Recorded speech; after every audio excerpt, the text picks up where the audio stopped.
Hello student, MP board कक्षा 10वीं के सभी विद्यार्थियों को नमस्कार। हम लेकर आए हैं सामाजिक विषय के 3 अंक वाले और 4 अंक वाले बहुत खास प्रश्न हम लेकर आए हैं।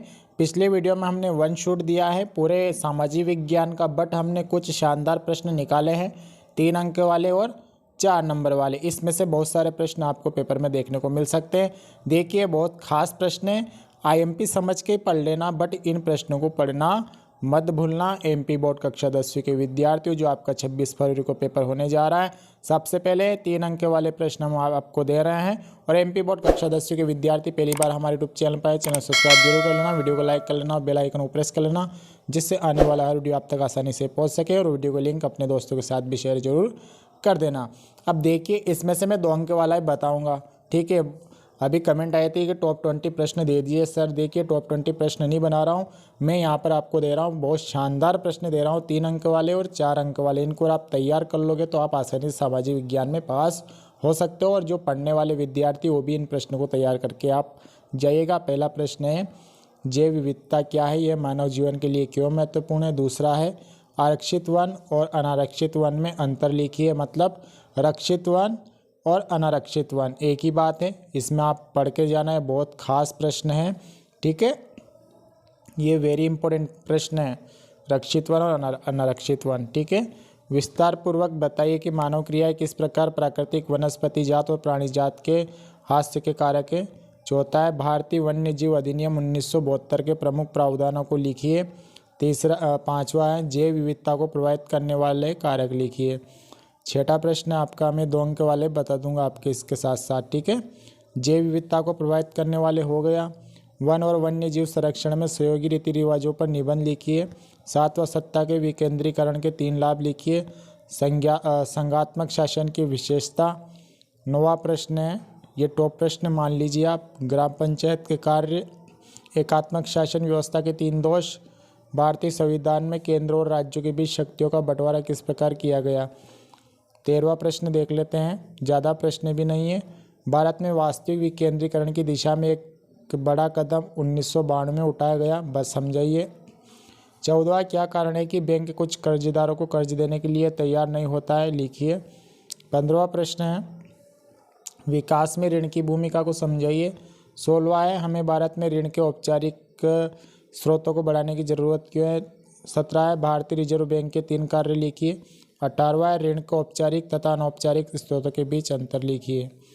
19वां प्रश्न है, भारतीय रिजर्व बैंक अन्य बैंकों की गतिविधियों पर किस तरह नज़र रखता है, यह जरूरी क्यों है। 20वां है, मुद्रा आवश्यकताओं के दोहरे सहयोग की समस्या को किस तरह सुलझ जाती है, समझाइए। 21वां, स्वयं सहायता समूह गठन और उद्देश्य लिखिए। 4 अंक वाली देख लीजिए, 4 अंक वाले प्रश्न, बहुत कम प्रश्न है 4 अंक वाले, इनको आप अच्छे से तैयार करके जाना है। 4 अंक में छपने वाले ही मान लीजिए। आईएमपी समझ के पढ़ सकते हो ना आप, मोस्ट समझ के पढ़ लो।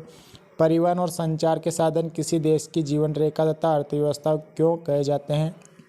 दूसरा है, भारत में रेल परिवहन के वितरण को प्रभावित करने वाले कारकों को लिखिए। तीसरा है, भारत सरकार द्वारा किन राजमार्गों को राष्ट्रीय राजमार्ग घोषित किया गया है, लिखिए।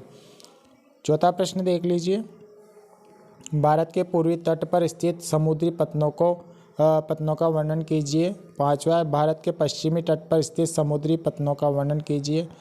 भारत में राष्ट्रवाद की भावना पनपने में किन किन कारकों का योगदान था, लिखिए। टिप्पणी लिखिए। 7वां प्रश्न, टिप्पणी। जलियांवाला बाग हत्याकांड, ये देखो जलियांवाला बाग हत्याकांड वाली टिप्पणी वेरी इंपॉर्टेंट है। अगला है चोरी चौरा हत्याकांड, ठीक है। और एक और है साइमन कमीशन वाली, ठीक है, उसको भी देखकर आप जाइएगा, साइमन कमीशन। 8वां, प्रथम विश्व युद्ध ने भारत में राष्ट्रीय आंदोलन के विकास में किस प्रकार योगदान दिया। गांधी जी का चैप्टर वाला, देखिए गांधी जी के चैप्टर से फिक्स आपका 4 नंबर का आएगा। सत्याग्रह पे गांधी जी के 4 विचार लिखिए। भारत में आधुनिक राष्ट्रवाद के उदय के 4 कारण। असहयोग आंदोलन के कारणों को लिखिए। असहयोग आंदोलन में समाज के विभिन्न वर्गों की हिस्सेदारी पर प्रकाश डालिए। अगला आपका 13वां, सविनय अवज्ञा आंदोलन का वर्णन कीजिए। 14वां है, भारत छोड़ो आंदोलन का वर्णन कीजिए। अब आ गई बात मानचित्र की, भारत का नक्शा, ठीक है। नक्शा आएगा आपका 4 नंबर का, फिक्स नक्शा मिलेगा, वहाँ पर आपको निरूपित करना। मैंने ये खास पॉइंट इनको देख के जाना, ये कहाँ निरूपित है भारत के नक्शे में, पढ़ लीजिए सभी, है ना। ये आप अच्छे से तैयार देख के जाना कि ये कहाँ निरूपित होगा भारत के नक्शे में। बहुत सारे इसमें से पॉइंट, 2 पॉइंट ही आ गए तो 2 नंबर आ गए, मान लो कि 2 आ गए। अजमेर कहाँ, हजारीबाग, सुंदरगढ़, बालाघाट, नरोरा, ये देखिए पढ़ लीजिएगा आप अच्छे तरीके से, इनको तैयार कर लीजिएगा। भारत का मानचित्र ये 4 नंबर वाले और 3 नंबर वाले हमने आपको इम्पोर्टेंट प्रश्न बताए हैं, टॉप प्रश्न हैं। और वन शॉट मैंने डाल ही रखा है, जिन विद्यार्थियों ने वन शॉट कंप्लीट कर लिया होगा, ठीक है, उसमें से बहुत सारे प्रश्न फंसने वाले हैं। ये कमज़ोर विद्यार्थियों के लिए लाया था मैं 3 नंबर वाले और 4 नंबर वाले। अब देखो इसके बावजूद मैं 2 नंबर वाले प्रश्न दे रहा हूँ, खास बहुत सारे प्रश्न हैं, PDF बहुत लंबी है। 2 नंबर वाले इसमें से मैं आपको खास बता देता हूँ, सारे नहीं बताऊँगा, ठीक है। चलिए 3 अंक, जैसे कि ये लिखा हुआ ना 3 अंक वाले प्रश्न, इसके ऊपर जो है 265 प्रश्न है, कितने 265 है ना। तो इसमें से मैं खास बता रहा हूँ कमज़ोर विद्यार्थी को, ठीक है। इसमें से आप तैयार करके चले जाना। मैं देख लेता हूँ इसमें से कौन कौन सा आपको बता दूँ। वैश्वीकरण से किस उपवाद का होता है, नदी वैश्वीकरण का प्रभाव विश्व व्यापार, इसमें से देखो खास मैं आपको बता देता हूँ।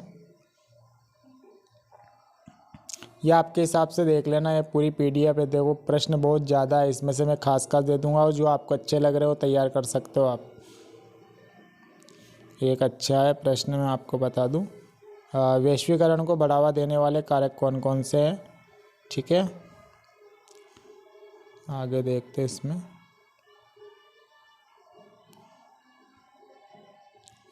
चलिए और देख लेते हैं।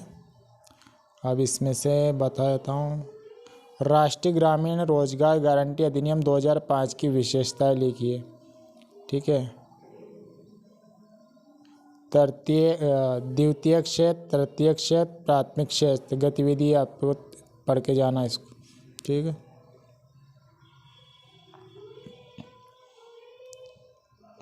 इसमें से खास मैं आपको बता देता हूँ, और जिनको अच्छे से तैयारी सारे याद कर लोगे तो सारे फंसने वाले हैं, ठीक है। और मैंने वो दे दिया वन शॉट, ठीक है, कोई दिक्कत वाली बात नहीं है, वीडियो को ज़्यादा लंबा नहीं बना रहे हैं हम, ठीक है। एक तो मैं यूँ मौखिक तौर पे बोल देता हूँ, एक तो मृदा अपरदन वाला पढ़ लेना, काली मिट्टी की विशेषता, 2 विशेषता सुन लो। अब मैं आगे नहीं बढ़ रहा हूँ, बहुत सारे प्रश्न है तो वीडियो बहुत लंबा हो जाएगा, कोई मतलब नहीं है प्रश्नों का। जो खास थे 3 नंबर वाले, 4 नंबर वाले खास थे। अब सुनो सभी विद्यार्थी, काली मिट्टी की विशेषता, लेटराइट मिट्टी की 2 विशेषता, ठीक है, जलोढ़ मिट्टी की 2 विशेषता। ये विशेषता आपको अच्छे से तैयार करके जानी है। मृदा अपरदन किसे कहते हैं, संसाधन किसे कहते हैं, ठीक है। भूगोल वाला चैप्टर अच्छे से तैयार करके जाना सभी प्यारे विद्यार्थियों, ठीक है। ये 4 नंबर वाले, 3 नंबर वाले मैंने प्रश्न दिए हैं, ठीक है, और मैंने दे रखे हैं वन शॉट में डाल रखे, जो आपको अच्छे लग रहे हैं तैयार करके चले जाना। वहाँ मैंने बिल्कुल समझा रखा 1 बाय 1, 2 नंबर का, 3 नंबर का जो भी प्रश्न है, बहुत शानदार प्रश्न है। मिलेंगे नेक्स्ट टॉपिक के साथ। सभी विद्यार्थियों को बेस्ट ऑफ लक सामाजिक विषय के पेपर के साथ। सभी विद्यार्थियों को नमस्कार, जय हिंद, वंदे मातरम।